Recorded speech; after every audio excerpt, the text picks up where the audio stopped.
본 방송에서 제공하는 투자 정보는 투자 판단에 대한 조언입니다. 방송에서 제공하는 주식의 가치, 가격 상승 및 가격 하락에 대해서는 방송사에서 보장하지 않습니다.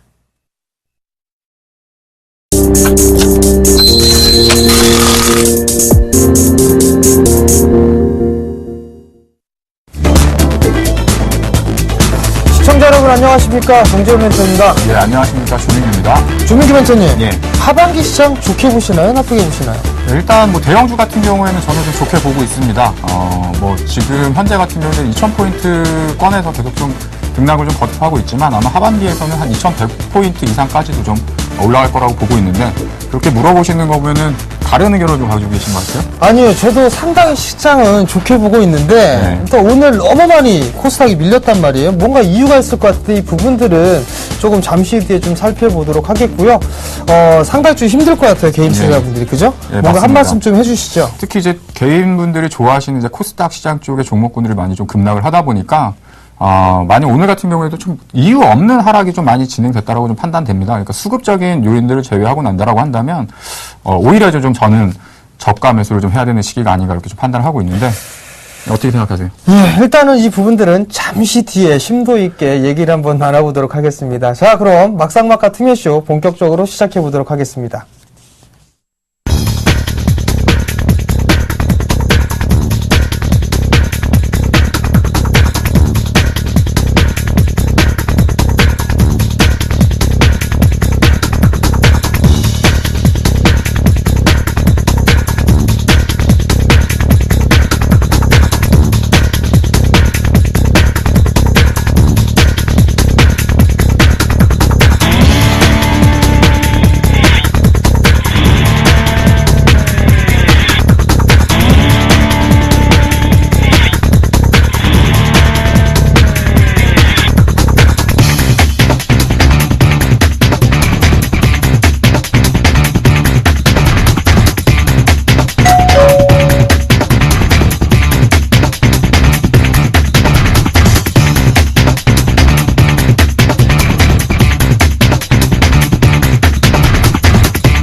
자, 금일 시장이 좀 많이 밀렸습니다. 특히나 코스닥 시장이 상당히 좀 많이 밀려 내려오는 그런 모습들이 나타났는데요. 아마도 오늘 장의 흐름들을 좀 살펴봐야 될 것 같습니다.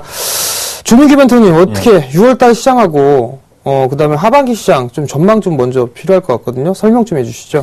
예, 일단 지금 현재 같은 경우에는 대형주 시장 자체가 좀 한동안 많이 소외가 돼 있었었죠. 근데 그런 부분들이 이제 약간 좀 바뀌어지는 흐름들은 나타나고 있고, 그러다 보니까 기관 쪽에서 그동안의 어떤 중소형주 쪽에 편입했었던 비중들을 좀 팔아가지고 대형주로 새롭게 좀 편입하려는 어떤 시도가 좀 나타나고 있지 않나 이렇게 좀 판단하고 있습니다. 그래서 사실 이제 오늘 같은 시장을 좀 보면 왜 이러나 싶을 정도로 좀 주가들이 힘없이 무너지는 모습들을 좀 보였었는데, 오히려 이제 매수에 대한 공백 상태가 좀 있고요. 그다음에 특히 이번 주 같은 경우는 또 연휴, 그다음에 다음 주 같은 경우는 또 6월 또 컷드롭을 만기가 있기 때문에 그에 따른 좀 관망 심리가 좀 좀 이렇게 강하게 나타났던 흐름 속에서 약간의 좀 매도 물량이 출하된다고 하더라도 종목군들이 좀 힘없이 이렇게 좀 흘러내리는 좀 그런 장세가 좀 나타났었다고 예상을 하고 있습니다. 그래서 일단은 대형주 쪽으로만 보면 하반기에는 한 2,050, 그다음에 추세적으로 한 2,100포인트 이상권까지도 갈 수 있다라고 믿고 있고요. 충분히 도달할 수 있다라고 생각하고 있습니다. 마찬가지로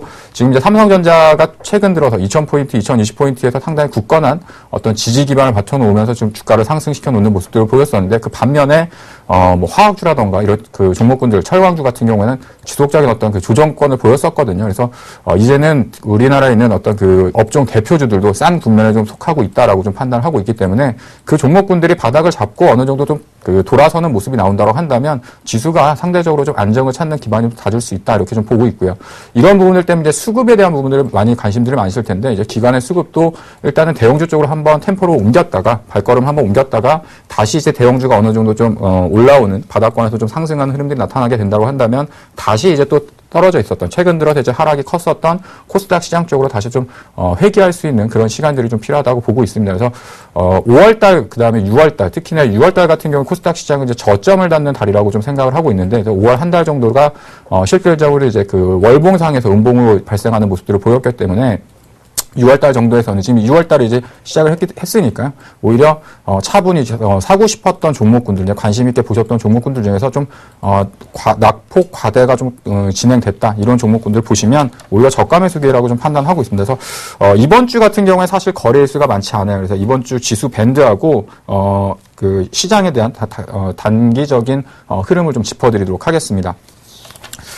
예, 제가 지난주에도 5월 말일까지 1994포인트를 지키고서 마감을 해야 됩니다라고 말씀을 드렸었는데 실질적으로 5월 달에 종가 지수가 1994포인트권역에서 이제 마감을 했습니다. 그래서 이제부터가 상당히 더 중요해지는 흐름인데 이제 1994포인트라는 어떤 의미 있는 숫자가 이제 기준 지수로 잡혀 있거든요. 그래서 6월 달 같은 경우에는 종가상으로 1994포인트를 하회하면 안 된다. 이거를 좀 기억하시면 좋겠고요. 이 구간을 하회하게 된다라고 한다면 일단 3일 안에 다시 1994포인트 이상권으로 올라와 줘야 됩니다. 그래야 이제 추세적인 상승이 이어지는 흐름, 그러니까 하락이 아니라 어떤 추세적인 박스권으로 좀 흘러가는 흐름이 나타난다고 하더라도 1994포인트를 종가상에서 하향 이탈되면 이틀 혹은 3일 내에 다시 한번 되돌려서 회복시켜 놓는 흐름이 이제 나타나야 된다고 보시면 될 것 같고요. 그래서 6월달 같은 경우에는 6월 첫째 주죠. 1994포인트에서 한 2013포인트 정도의 어떤 그 밴드를 형성을 시켜놓고 있습니다. 그래서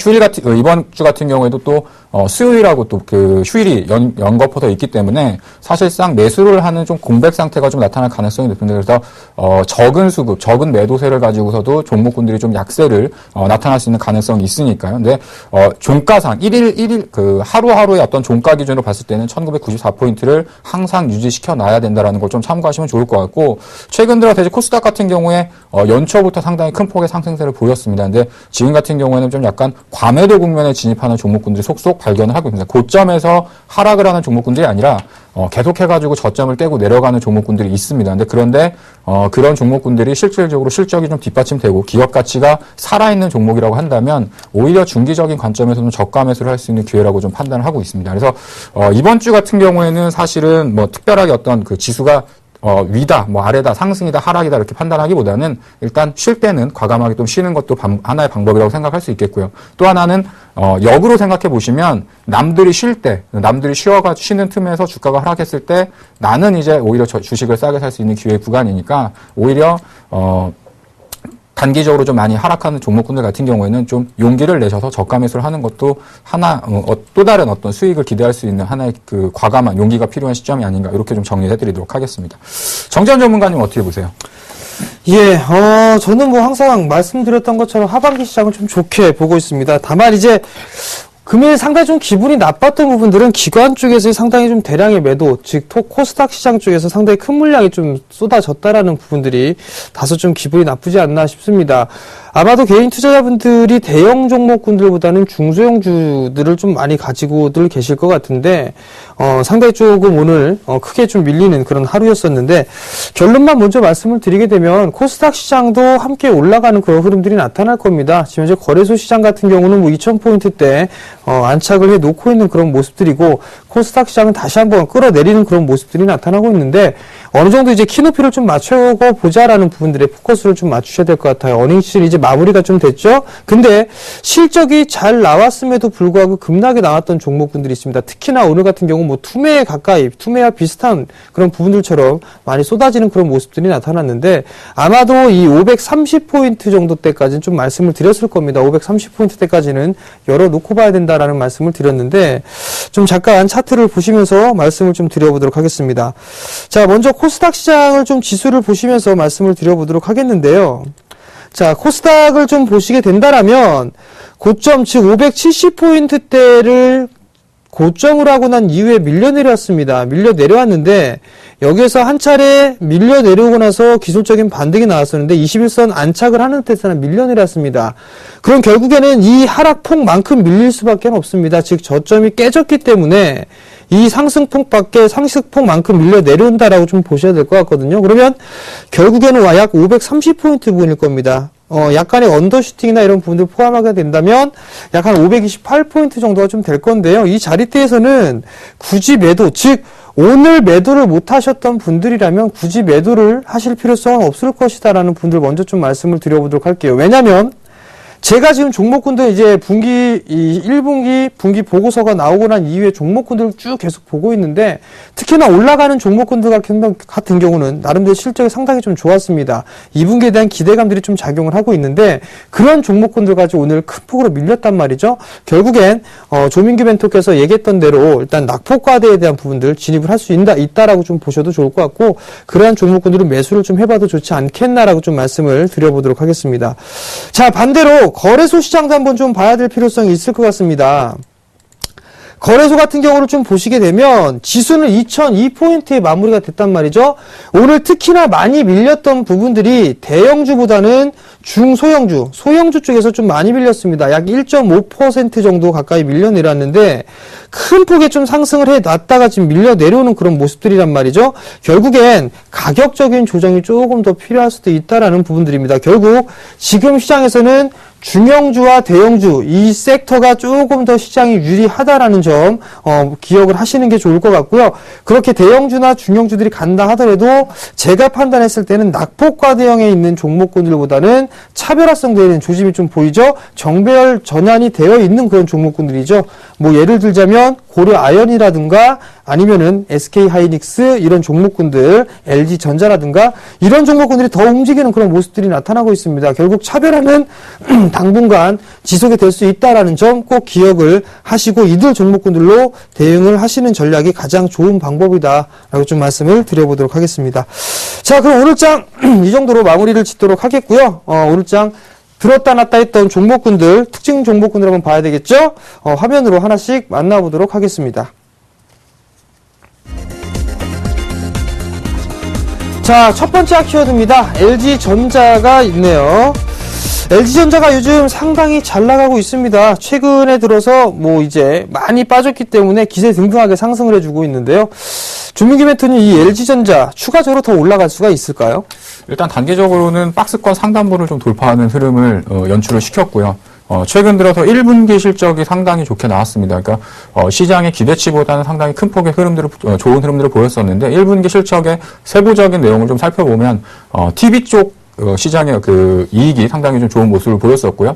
특히나 이제 LG전자에 계속해가지고 좀 발목을 잡고 있었던 이제 스마트폰, 핸드폰 부분 쪽이 상대적으로 좀 적자가 지속되는 모습을 보였었는데, 이번에 이제 새롭게 LG전자에서 좀 새로운 플러그십 모델을 내세웠죠. 그래서, 최근 들어서, 이 제품에 대한 판매 호응이 상당히 좀 좋은 쪽으로 지금 진행이 되어지고 있습니다. 판매가 상당히 호조세를 좀 띄고 있기 때문에 LG전자 같은 경우는 이제 모바일만 좀 살아나면 어느 정도 좀 수익성이라던가 이런 부분이 좀 개선이 되지 않겠느냐 좀 이런 전망들이 계속 나오고 있고요. 그래서 그런 부분을 본다고 한다면 1분기 때 좋았던 실적, 2분기 때 좋았던 실적, 이제 상반기가 절반적으로 이제 결산이 들어가게 되면 이제 올해 전반적인 실적이 좋아지는 흐름으로 이제 바뀔 수 있기 때문에 그에 따른 기대감이 지금 주가에 좀 반영이 되어지고 있다라고 좀 보시면 될 것 같습니다.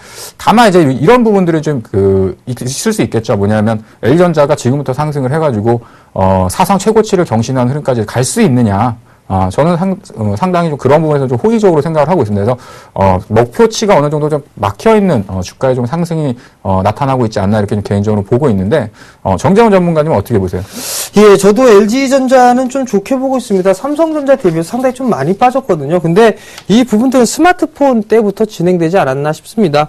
지금 LG전자의 차트를 보시게 된다라면 지금 하락 추세 때죠. 하락 추세 때에 대한 저항 거의 상단권역까지 좀 진입을 해 있는 그런 모습들입니다. 다소 쉬어가는 그런 흐름들이 좀 전개가 될 수가 있는데 이제 정배열권역으로 전환 시도가 좀 나와주고 있고 중기적인 61선과 121선이 골든크로스가 좀 발생이 되는 모습들이 좀 나타나고 있다라는 거. 그리고 상승을 했을 때는 거래량이 동반되는 이런 모습들을 놓고 봤을 때는 추가적인 상승은 좀 충분히 가능하지 않겠느냐라고 좀 보고 싶습니다. 대형 섹터 중에서 관심 있게 보게 된다면 이런 LG전자 같은 종목군들, 다른 역별로 밀려 내려오는 그런 종목군들을 보는 것보다는 이러한 종목군들이 밀려 내려왔을 때 한 번 좀 받아주는 전략이 조금 더 좋은 그런 현재 시장에서 좋은 전략이 아닌가라고 좀 말씀을 드려보도록 하겠습니다. 결론은 뭐 조정 시에는 매수해도 좋다라는 얘기겠죠? 예, 근데 저 같은 경우는 약간 좀 다른 방법으로 좀 기술적 분석을 좀 해드리도록 할 텐데, LG전자에 대한 차트를 좀 잠깐만 보여주시겠습니까? LG전자 같은 경우에도 3월 중순 같은 경우에 지속적으로 주가가 하락을 하면서 신저가를 기록하는 모습들을 보였었거든요. 이러한 의미는 뭐냐면 기업이 가지고 있는 기본적인 가치가 훼손되는 구간까지 주가가 하락을 하게 되면 하락을 멈추고 이제 상승세로 전환을 하게 되는데 그 하락이 멈추고 이제 상승으로 전환될 때 실적이 좋아지는 기대감이 반영이 돼서 주가가 이제 급등하는 경우들이 많이 있습니다. 그래서 지금 현재 같은 경우에는 정재훈 멘토하고 저는 좀 약간의 의견이 좀 다른 것이 뭐냐면 대형주를 살 때는 오히려 주가가 좀 많이 떨어져서 누구도 근접할 수 없는 이 주식이 지금 주가가 올라갈 거야? 뭐 이런 정도의 생각이 드는 시점에 오히려 과감하게 좀 매수를 해보는 것도 하나의 방법일 수 있다라고 저는 그렇게 생각을 하고 있고요. LG전자 뭐 추가적인 상승이 가능할 거로 저도 보고 있습니다. 다만 접근하기는 조금은 좀 부담스러운 부분들이 있다라는 점 정리해가지고 말씀드리도록 하겠습니다. 자, 그럼 두 번째 키워드 화면으로 만나보죠. 자, 두 번째 핫키워드 성도 ENG입니다. 최근 2거래일 동안 상당히 큰 폭으로 밀려 내려왔었는데요. 성도 ENG가 자회사에 대한 성장 기대감 그리고 중국 시장에 대한 기대감 때문에 큰 폭으로 상승을 했었는데요. 오늘 2거래일째 연속적으로 급락이 나왔습니다. 이거 갖고 있는 사람들은 참 마음고생이 심할 것 같은데 어떻게 대응해야 될까요? 그러게요. 그러니까 네. 주가의 흐름을 보면 오늘 5월달 한 말일 정도 구간까지는 상당히 좋은 모습을 보여주면서 고가 행진을 계속해가지고 연출시켜놓는 모습들을 보였었거든요. 단 2거래일 만에 한 9,000원대에 있었던 주가가 지금 한 6,000원 후반대까지 좀 급락하는 모습을 보였습니다. 일단 1분기 실적을 살펴보면 시장이 좀 기대했었던 것보다 좀 적게 나왔다라는 좀 판단이 있고요. 그에 따라 가지고 어떤 1분기 기대감을 가지고서 매수를 했었던 외국인하고 기관의 어떤 했던 어떤 대규모 좀 매도세가 좀 출회되는 모습을 보여주고 있습니다. 그래서 사실은 참 안타까운 부분들이 주가가 이제 올라갈 때는 좋은 얘기들만 하다가 지금 이제 그 성도현지 같은 경우에 그 뉴스에 대한 내용들을 보시면 아시겠지만 항상 뭐 중국에 대한 그 부동산 개발 뭐 이런 기대감들이 계속해가지고 그 긍정적 리포트들이 쏟아져서 나왔었거든요. 근데 실질적으로 실적을 열어봤더니만 생각보다는 기대치에 좀 못 미치는 그런 흐름들을 보여줬습니다. 그래서 주가가 이제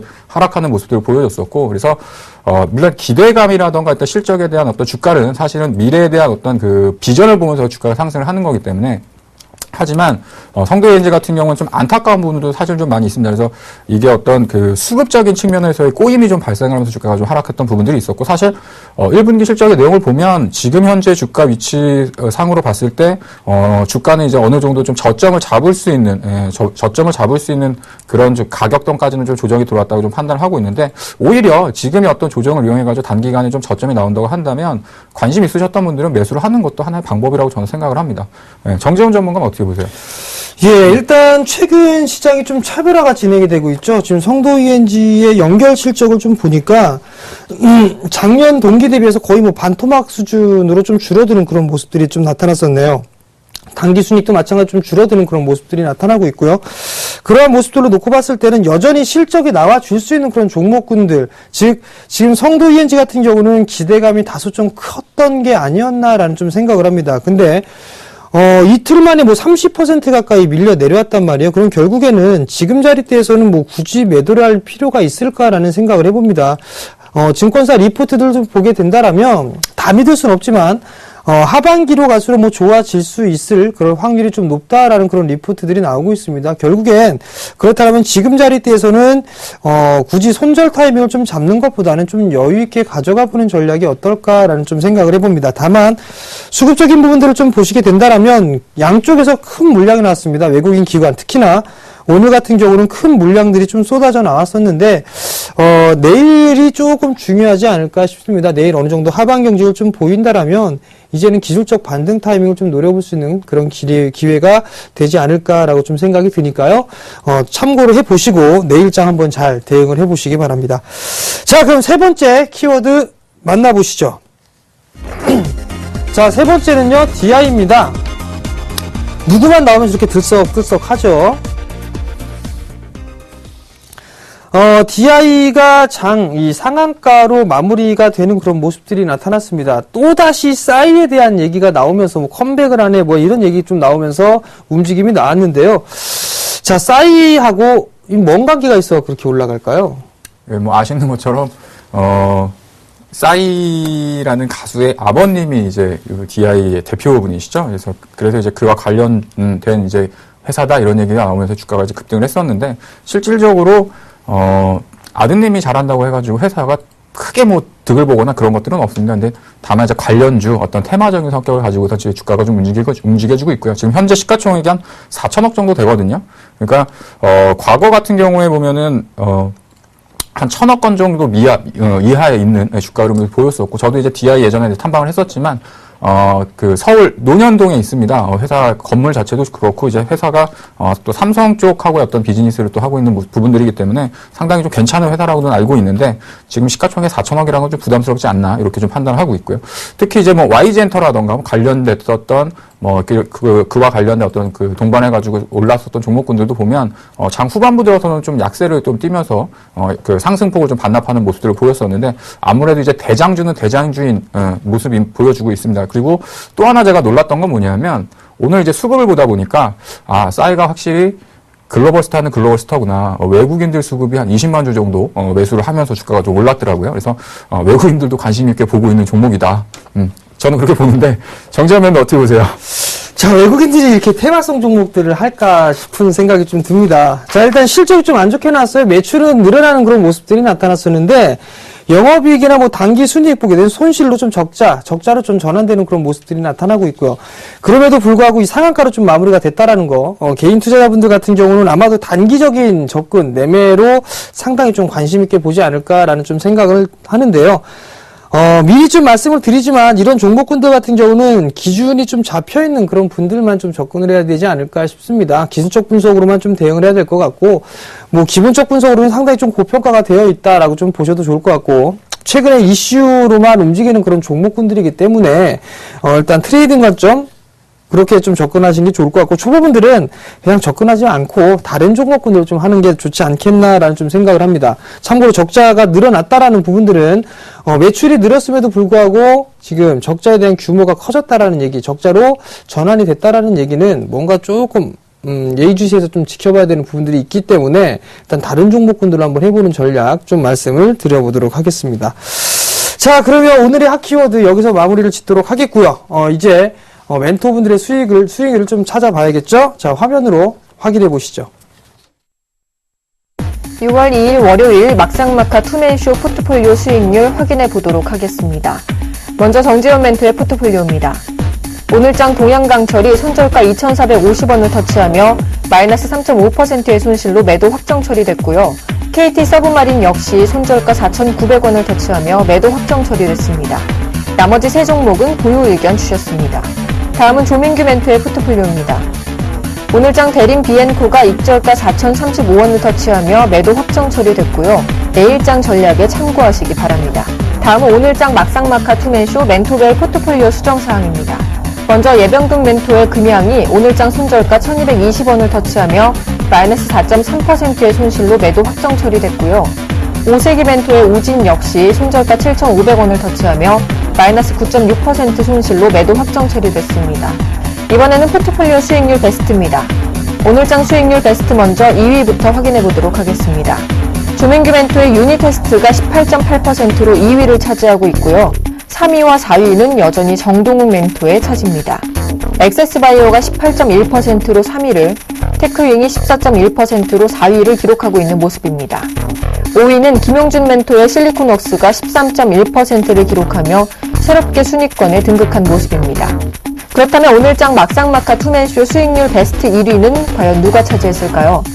예병군 멘토의 바텍이 28.7%를 기록하며 여전히 1위 자리를 지켜내고 있습니다. 이번에는 누적 수익률 베스트입니다. 1위는 정재훈 멘토가 차지했습니다. 누적 수익률 78.3%를 기록했고요. 조민규 멘토가 54.1%로 2위를, 정동훈 멘토가 42%로 3위를 기록하고 있네요. 마지막으로 막상막하 투맨쇼 명예의 전당입니다. 정재훈 멘토의 삼화 네트워크스가 84.1%로 금메달을 획득한 모습입니다. 여러분들의 수익률을 책임지고 있는 막상막하 투맨쇼. 과연 내일장 포트폴리오에서는 어떤 순위 변동률이 생길지 멘토들의 내일장 수익률도 기대해 주시기 바랍니다.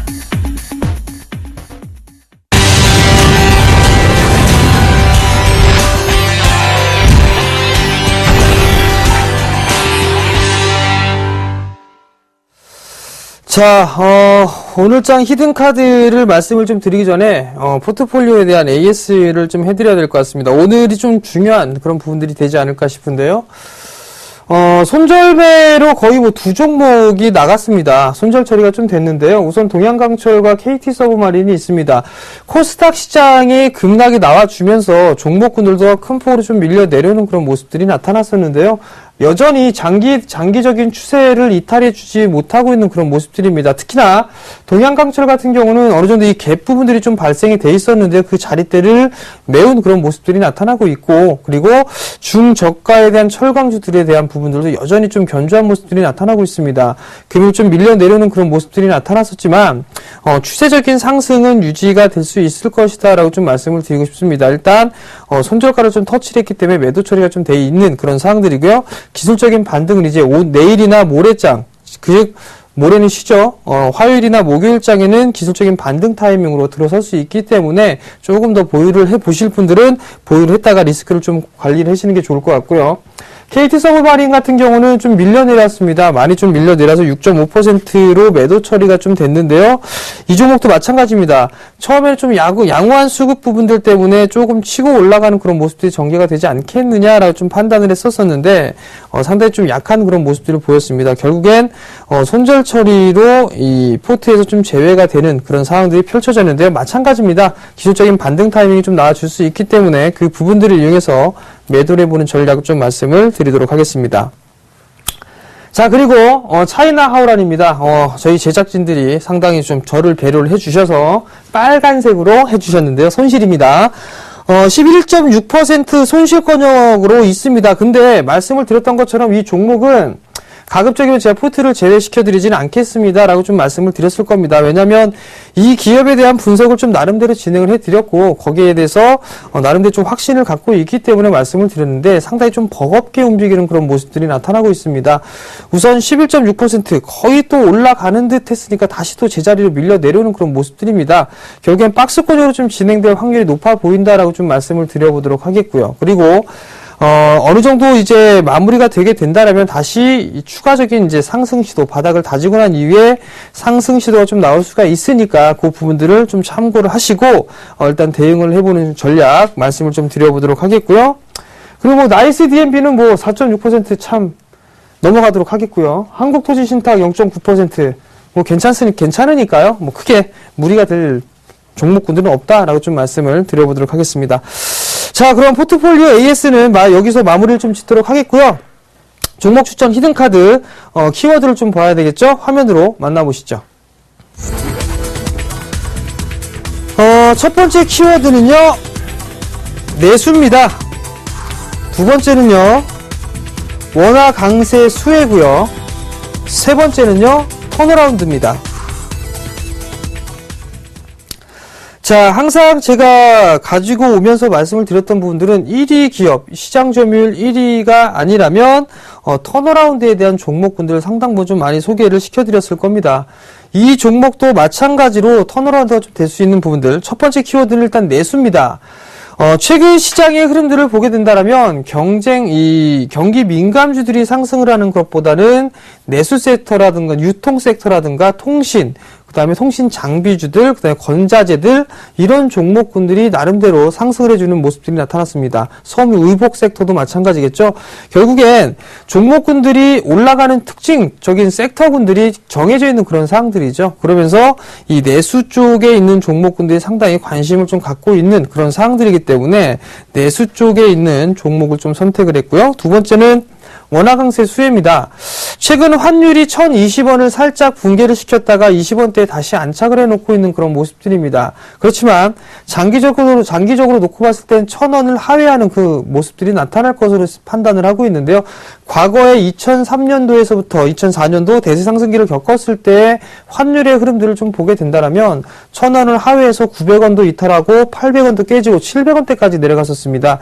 그러한 흐름들이 장기적으로 좀 나타날 수 있지 않겠느냐라는 개인적인 생각을 하고 있기 때문에 일단 원화 강세에 대한 수혜주다라고 좀 말씀을 드려보도록 하겠고요. 마지막은요, 제일 중요한 부분들입니다. 턴어라운드 부분들을 좀 살펴볼 수가 있을 것 같은데요.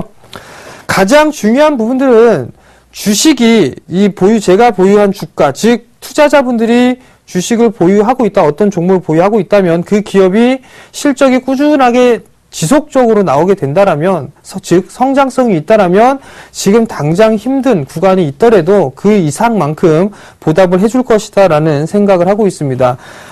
턴어라운드가 진행이 되고 있다라고 좀 보셔도 좋을 것 같고, 올해는 조금 더 큰 폭의 성장을 좀 할 것이다라고 보셔도 좋을 것 같은데요. 여기에서 제가 준비한 종목은요, 조금 생소하실 수도 있을 겁니다. YB로드라는 기업을 준비를 했습니다. 자, YB로드를 좀 말씀을 드릴 건데요. 아마도 처음 들어보시는 분들이 상당히 좀 많으실 겁니다. 상당히 좀 자료 찾기가 조금 힘들었었는데요. 그 부분들 하나씩 보면서 말씀을 좀 드려보도록 하겠습니다. 자, 항상 나오면서 첫 페이지를 보게 되면 홈페이지를 제가 꼭 보여드립니다. YB로드 돼 있죠.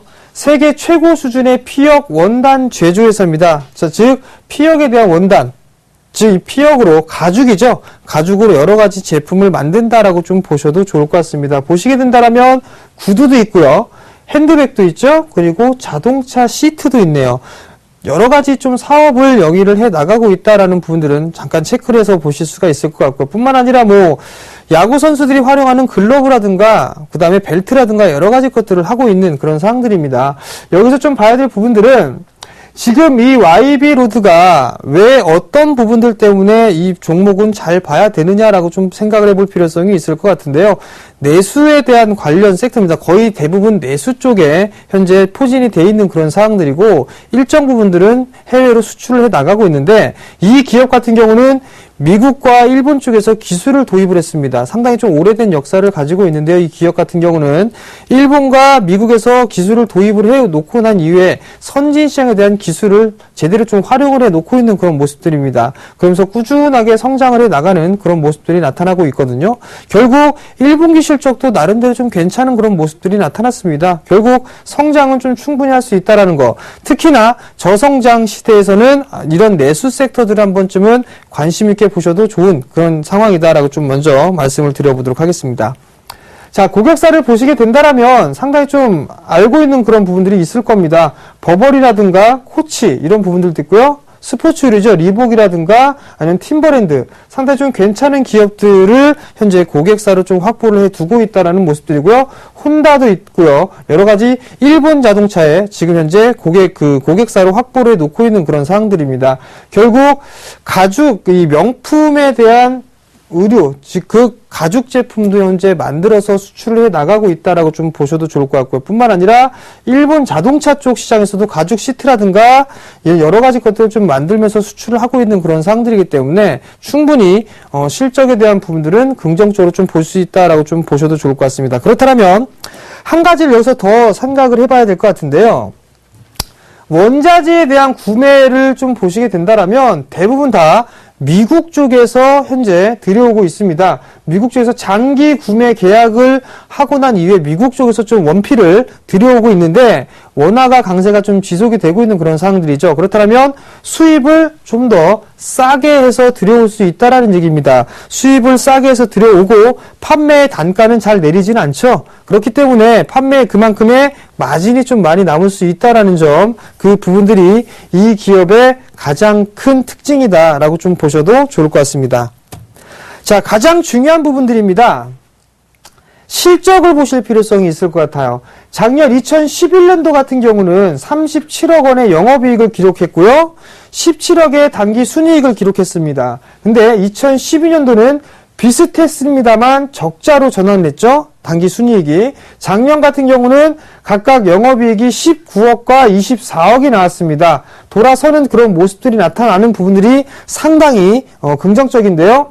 요번에 1분기 때의 영업이익이 약 16억, 그리고 단기 순이익이 마찬가지로 16억 정도를 기록했습니다. 이 얘기는 무슨 얘기냐면 작년 2013년도 1년 동안 벌어들인 영업이익이 19억이었습니다. 근데 한 분기에 벌어들인 게 16억입니다. 단기 순이익도 마찬가지죠. 단기 순이익 작년엔 24억 원이었었는데 올해는 16억 원입니다. 그렇다는 얘기는 2분기 때도 상당히 좀 좋을 것으로 예상을 하고 있거든요. 환율에 대한 부분들은 꾸준하게 되고 있고, 이 기업 같은 경우는 시장 점유율 3위를 기록하고 있는 그런 상황들입니다. 꾸준하게 성장을 동반적으로 해 나가고 있는 그런 상황들이기 때문에 이만큼의 실적만 4분기까지 유지가 된다 하더라도 이 과거에는 볼 수 없는 숫자죠. 64억 원이라는 영업이익과 또 단기순이익 같은 경우도 60억이 넘어서는 모습들이 나타나고 있다는 것. 즉, 환율에 대한 수혜를 충분히 좀 받을 수가 있다는 얘기입니다. 원자재에 대한 구매에서부터 그 다음에 외환차손까지 외화 부채 부분들도 있거든요. 거기 외화 부채가 있다라는 얘기는 일단은 더 빚이 줄어들 수 있다라는 얘기겠죠. 결국엔 여러모로 상당히 좀 좋은, 즉 원화 강세의 수혜를 상당히 많이 받을 수 있는 그런 기업이다라고 좀 말씀을 드려보도록 하겠습니다. 자, 차트를 보시면서 말씀을 좀 드려보도록 하겠는데요. 자, 차트를 보시게 되면 YB로드 같은 경우는 최근에 좀 많이 올라가 있는 그런 모습들이 나타났습니다. 자, YB로드를 보시게 된다라면 일봉 차트를 보시게 되면 좀 많이 올라가 있죠. 월봉 차트 한번 보도록 하겠습니다. 자, 월봉 차트 같은 경우는 과거에 2006년도에 비교하기는 좀 의미가 없습니다. 감자를 단행한 이후에 2011년도에 감자를 진행한 이후에 꾸준하게 횡보를 해주는 모습이죠. 주봉 차트를 보시게 된다라면 박스권역입니다. 지금 박스권역 상단 자리대를 넘어서는 그런 모습들이 나타나고 있거든요. 이 자리대를 넘어가게 된다면 추가적인 상승 시도는 충분히 나올 수가 있을 겁니다. 이 자리에 240주선이 하나 좀 남아있는 그런 모습들인데 이 자리를 넘어가는 모습들이 나타나게 된다면 충분히 상승 시도는 더 나올 수 있다라고 좀 보셔도 좋을 것 같고요. 일봉 차트를 좀 보시게 된다면 한 차례 크게 상승을 했습니다. 5월 29일경 2060원의 신고가를 기록하고 난 이후에 2거래일 연속적으로 눌림목이 좀 나타나주고 있죠. 이 눌림목 구간이 나타나고 난 다음에 그 내일 정도면 되면 어느 정도 하방 경직을 좀 보일 자리대까지는 오지 않았을까라는 판단을 합니다. 실적이 겸비가 되면서 성장성까지 갖추고 있다라면 충분히 조정을 받았을 때는 매수 관점으로 봐도 좋지 않겠느냐라는 판단 때문에 이 종목을 준비를 했습니다. 자, 가격적인 전략을 말씀을 좀 드려보도록 하겠는데요. 우선 종가가 1880원짜리대에 끝났습니다. 우선 조금 아래로 좀 잡아 드릴 겁니다. 1840원짜리대, 이 1840원짜리대에서 매수를 하게 된다면 충분히 저가 매수의 기회를 좀 잡아볼 수 있을 것 같고요. 그리고 일단 단기적으로 목표가는요, 2200원을 제시를 해드리고요. 손절가는 조금 짧게 잡아드리도록 하겠습니다. 1700원짜리대가 이탈이 되는 그룹이 나오게 되면 리스크 관리 차원에서 손절로 대응을 해드리도록 하겠습니다. 자, 좀 생소한 종목이었습니다. 생소한 종목이었지만 실적이 꾸준하게 증가가 된다면 주가도 꾸준한 성장이 나올 수 있으니까요. 한번 관심 있게 보도록 하시기 바랍니다. 자, 지금까지 정재훈 멘토였습니다.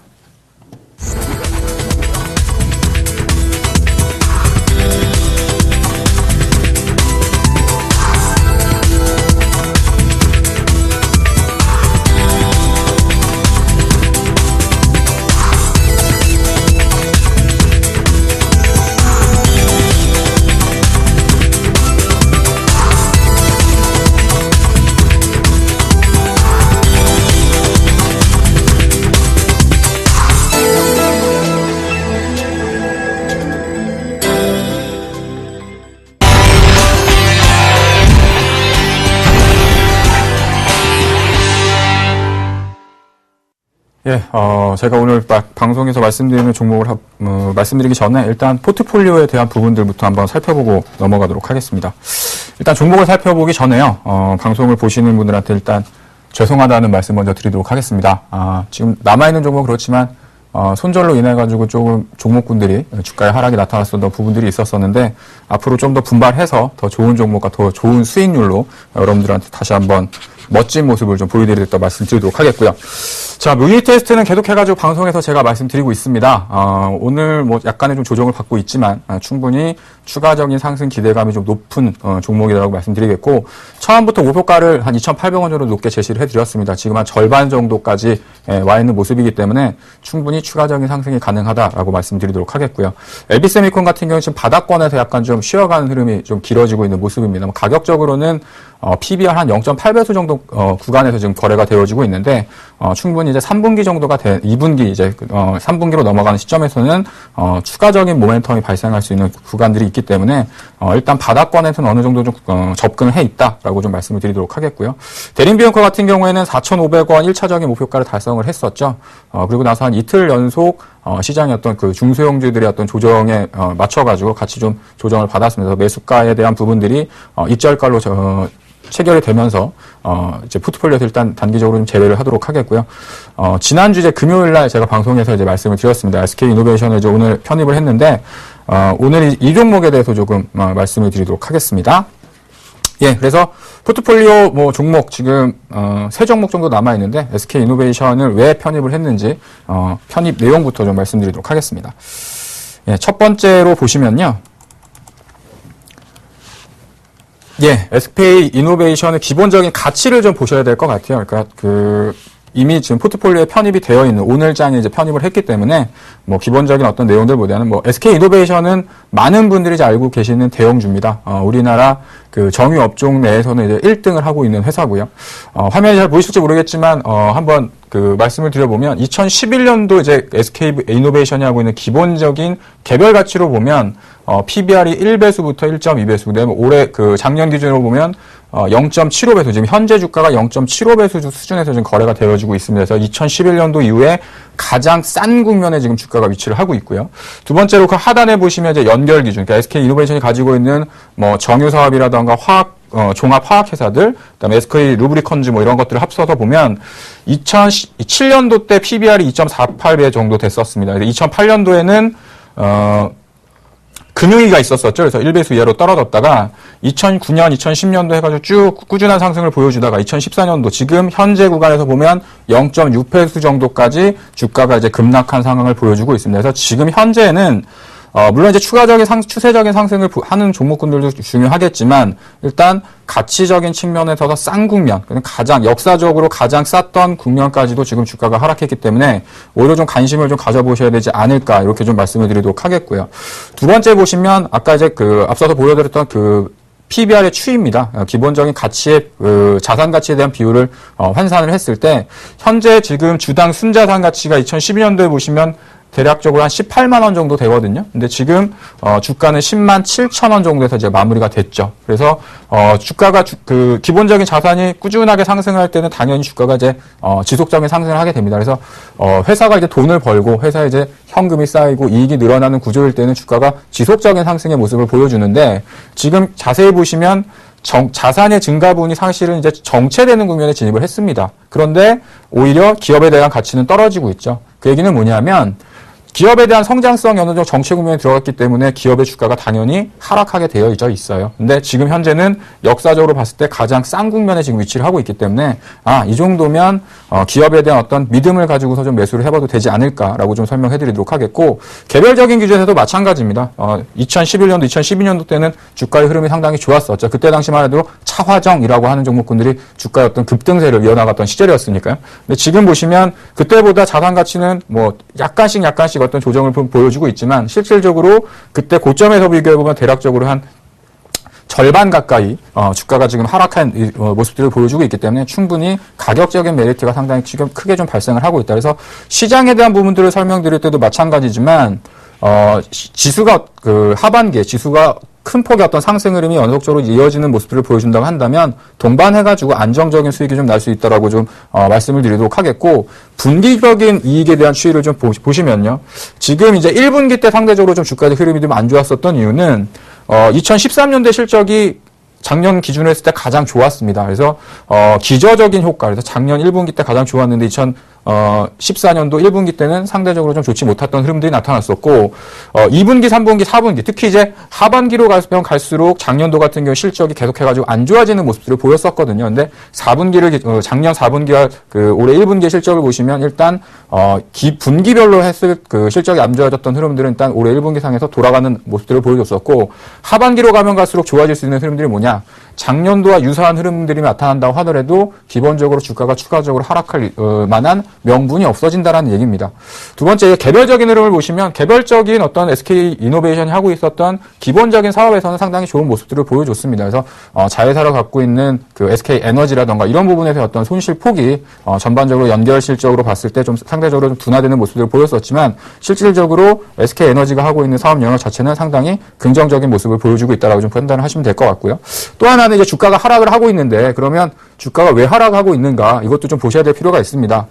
대차 거래인데요. 제가 예전에 삼성 엔지니어링 말씀드릴 때 주가가 상승을 하고 있는데 대차 거래가 증가를 하고 있고, 추가적인 상승이 들어가면 대차 거래 쪽에서 손실을 발생할 수 있기 때문에 그에 따른 어떤 쇼커버링이 발생할 수 있습니다라고 말씀을 드렸었죠. 예. 그래서 대차 거래 같은 경우 지금 사실상 주가가 하락을 하고 있는데 대차 거래는 지금 감소하는 쪽으로 진행이 되어지고 있거든요. 그래서 지금 현재 있어서의 하락은 공매도나 대차 거래에 있어서의 하락이 아니라 실질적으로 뉴스에서 보셨던 분들은 아시겠지만 기관에서 발행했었던 ELS의 녹인 구간에 접어들면서 실질적인 손절매가 지금 진행이 되어지고 있습니다. 그렇기 때문에 주가가 이렇게 급락할 추세적인 어떤 하락을 보여주면서 조정을 보였던 흐름들을 볼 수 있었었고요. 그래서 지금 이제 투자 포인트를 좀 간략하게 정리를 해드리면 2007년도 이후의 역사적인 가장 저평가, 기업에 대한 기본적인 가치로 봤을 때 저평가 국면에 진입을 하고 있다. 그래서 포스코 같은 경우에도 제가 이제 방송에서 설명드린 27만 원 이하에서는 담으셔야 됩니다라고 이제 말씀을 드렸었는데, 그때 당시에 PBR이 0.6 이하까지 떨어졌을 때입니다. 그래서 SK 이노베이션 같은 경우도 지금 현재 PBR로 봤을 때 0.6배수 이하. 그래서 대차 거래도 감소하고 있고, 실질적으로 이제 어느 정도 손절매는 어느 정도 마무리가 되어지지 않았나 이렇게 좀 판단을 하고 있기 때문에 추세적인 상승으로 전환될 수 있는 포인트가 도달이 됐다고 판단을 하고 있습니다. 그래서 차트를 좀 보시면요. 예, 지금 SK 이노베이션 같은 경우에는 주가가 꾸준히 하락을 하면서 오늘 같은 경우도 10만 6천 원, 시가가 이제 최저가로 이제 마감을 하는 모습들을 보였었는데, 현재 주가를 이렇게 쭉 연장해서 보시면 2011년도 이후에 가장 낮은 주가의 수준까지 지금 주가가 하락한 모습을 보실 수 있을 겁니다. 그래서 그만큼 가격적인 메리트가 크게 발생하는 흐름이라고 보시면 될 것 같고, 2010년도에 큰 폭의 어떤 상승이 진행됐었던 시작됐었던 가격대까지 지금 주가가 하락을 했습니다. 그래서 주가 지수를 환산해 보면 이 정도 구간이면 대략적으로 코스피 지수로 한 1600포인트 정도 구간대에 위치하고 있다라고 좀 판단하시면 될 것 같고요. 근데 기업에 대한 가치는 변하지 않았습니다. 아까 보셨던 것처럼 기업에 대한 가치는 정체 국면이지만 주가가 하락을 하면서 기업에 대한 가격적인 메리트가 큰 폭에 이제 발생을 하고 있거든요. 그래서 일단 기본적으로는 지금 오늘 이제 매수가 됐었던 10만 6천 원, 그래서 10만 6천 원 정도 구간에서는 충분히 매수에 가담해 보셔도 괜찮다라고 판단을 하고 있고요. 일단 기본적으로 하락이 진행됐었던 박스권 하단부의 가격이 11만 7,500원 정도 됩니다. 그래서 그 정도 가격까지는 기술적인 반등이 진행이 돼서 그 정도 구간을 1차적인 목표가, 그다음에 아무리 좋은 주식이라도 주가가 하락할 땐 답이 없습니다. 그래서 손절가는 대략적으로 한 10만 원 정도를 제시해 드리도록 하겠습니다. 그래서 손절이 안 될 거라고 생각은 하고 있지만 어찌됐든 안정적인 흐름을 위해 가지고 이렇게 말씀을 드리겠고, 지금 코스닥 시장 같은 경우에도 기업에 대한 가치에 준해서 급락한 흐름들이 지금 많이 발생을 했습니다. 그래서 내일 8시 30분에 샘플러스에서요, 다시 한번 이제 화요일 날 오전부터 장중 무료 방송을 또 진행을 하게 됐습니다. 그래서 지금 가지고 계셨는 종목들 중에 주가가 최근 들어서 조정을 보여주면서 좀 골치 아픈 종목들 계실 겁니다. 그런 종목군들 오셔가지고 좀 질문하셔도 되겠고요. 제가 관심 있게 보고 있는 종목, 그 다음에 앞으로의 향후 시장에 대한 전망, 제가 코스피 지수 맞추는 거는 여태까지 잘 해왔기 때문에 내일 방송에 오시면 아마 그 부분도 자세하게 들으실 수 있는 시간이 될 거라고 판단됩니다. 예, 지금까지 조민규 멘토의 SK 이노베이션이었습니다.